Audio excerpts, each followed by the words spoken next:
Hey guys, how you doing? Today we'll be doing a short review of the Sony Xperia 5 Mark V, which in my opinion is actually one of the best Xperia phones I ever had, and one of the worst Xperia phones I ever had. Can you imagine this contradiction? I'm going to explain it to you. But first, let's hear a bit about me. I'm going to explain it to you how I came to this conclusion. I've owned every Xperia phone since the XZ3, including almost all Xperia 5 line from 1 to 5 and almost all Xperia 1 line. My favorite Sony phone of all time is actually Xperia 5 Mark II. Why is that? Because it was the first Xperia phone with a 120Hz screen. It had a really nice telephoto lens, much better than the modern ones that we have today on the Xperia phones, and it had a really nice screen, full HD OLED and everything. And comparing to this phone feels like a downgrade in almost every way, almost, but not everything. But let's talk about this phone. It was released in 2022, right, with Snapdragon 8 Gen 2, so no overheating anymore like the 1 Mark IV line or 5 Mark IV that they used to have, so that's really good. 8 gigs of RAM, but it only has 2 cameras, no notification light anymore. So Sony removed the zoom camera, which they had already downgraded the 5 Mark IV to a 2x camera. On the 5 Mark III, it used to have the same lens as the 1 Mark III phone, but well, they took it away. Okay, they did give us the main camera from the Xperia 1 Mark V, which is the star of this review. It's an amazing camera, it's an amazing sensor. If Sony included this sensor on their ultra-wide and the main lens and their telephoto lens, they have one of the best cameras out there. But we only have one amazing sensor here. The ultra-wide camera is actually pretty good, but not the best one out there, but it's really good. But okay, what does this phone does well? Well, this phone actually has a really good battery, especially for the size. This is a compact phone, and it's really powerful considering, the size. And the battery is amazing. It lasts more than my S24 Plus that I had, and more than my iPhone 15. So, it has really, really good battery. It lasted me around 7 to 8 hours of screen on time. Let's also talk about the sound. It has actually really good stereo sound. Not the best one out there. I think the Xperia 1 Mark V has a better sound. My iPhone 15 has way better sound. But it's okay. It's good. It's just not amazing. But it's not bad.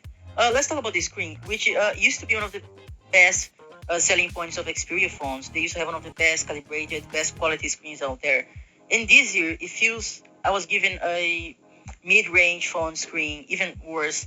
Last year with the 5 Mark IV, the screen was really good, really nice quality, sharp, nice viewing angles, It was a really good screen. But this year, they downgraded. Not only the bezels got bigger, but we now have some horrible rainbow effect. The same effect that I saw on the Xperia 10 Mark V, which is a $300 phone. And my A55 from Samsung that I paid $300 has a way better screen. I just can't explain. And Sony is charging this phone, the original RRP price is $800. So it's not a bad screen, but it's not an $800 screen. No way it is. Sure, it's 120 Hz, but it's actually...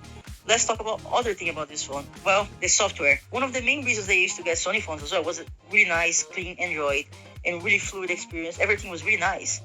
But since they updated to Android 14, it just has been horrible. The experience has been really sluggish. Like, it doesn't feel like I'm running any Snapdragon 8 Gen 2 phone. Sometimes I get drop frames, it doesn't feel 120 Hz. When I actually play YouTube videos on picture-in-picture while I use the phone, the frame rate drops to 60 Hz, and I just can't fix that. I did get some random shutdowns as well, and I didn't have those issues before with Xperia phones, especially on older Android versions. So I honestly don't know what Sony did right here. I don't know. But, well, let's talk about something else. Something actually good, really good, which improved a lot, which is the camera. I'm really impressed. As I said, the main camera is really, really good. Look at this picture that I took. The phone only has 2 cameras, right? The main camera and the ultra-wide camera. But it has a really nice 2x digital zoom mode, which I use here, as you can see. This is the 48mm mode as well on portrait. It's really good, It looks really realistic. It doesn't feel like it's coming out of a phone. Sure, I edited the picture after. And this photo was on RAW mode. As you can see, some photos I took on RAW. And when you do RAW, it's much better to edit and everything. But then you don't get portrait mode, right? It's not the same thing. But look at that, it's still really good. I like the colors from the Sony. That's the special thing about Sony cameras, right? The colors. And they look really good, especially when you edit after as well, sometimes on RAW and stuff. But let's talk about the bad thing about the camera. They still have a bad auto mode in general. Look at that. I took a picture of my friend, all blown out. This was good, but I had to adjust the brightness before taking the picture. So, So I had kind of editing, right? But when you do get it, it looks really good, as you can see on this picture. It looks really natural, the colors are nice and everything. But then you take some picture at night, and look at that. The night mode isn't that great because it's still blowing out highlights. Look at the portrait mode that I took of my friend. All blowing out highlights everywhere. But actually the bokeh is good, but it's blowing out everything. This actually looked good because I dragged down the brightness slider. So, it gives us good pictures of the main lens, and The 2x digital zoom is okay. It's not too bad if you do it on daylight, but at night it's not that great. The ultra wide camera is actually really good, especially during daytime. At night it's okay. It's not too bad. But I was really annoyed that Sony didn't offer us an option for 48 megapixels RAW photo or JPEG photo like the iPhone does, or even other brands do. We only have a 12 megapixels option, even though we have a 48 megapixels camera. I don't know why. They could be utilizing so much more. And this one only has two cameras, a really good main camera and an okay ultra wide camera. And the 2x digital zoom is okay, but anything more than that is just bad. So I don't know what Sony is doing. As always, Sony does one step forward with a really good main camera, but then two backwards, removing the telephoto camera, notification light, worse screen. So I honestly don't know what to do with this phone. When it was released for $800, the same price as an iPhone 15 or S24, which is just crazy because you're not getting a flagship phone.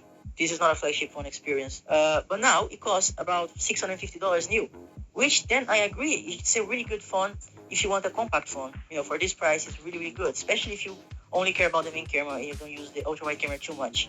And the video quality is actually really good. I think it's better than the photo quality because Sony knows how to do video, especially the 4K 120 frames per second video is really good. And the iPhone 16 just, released a 4K 120 video now, like something new, or the S24 earlier this year as well. So it's really good. I put a short video that I made on a park with my Xperia 5 Mark 5. It's on my channel here. You can take a look. But in general, as I told you, this phone has more downsides than good sides. This year we got a worse screen, we got a downgrade with no telephoto camera, no notification light. We don't even get a cable anymore in the box. So but then we get a better battery life and a better camera, main camera. But is it worth it? To downgrading all those things just to get a slightly better main camera and better battery life?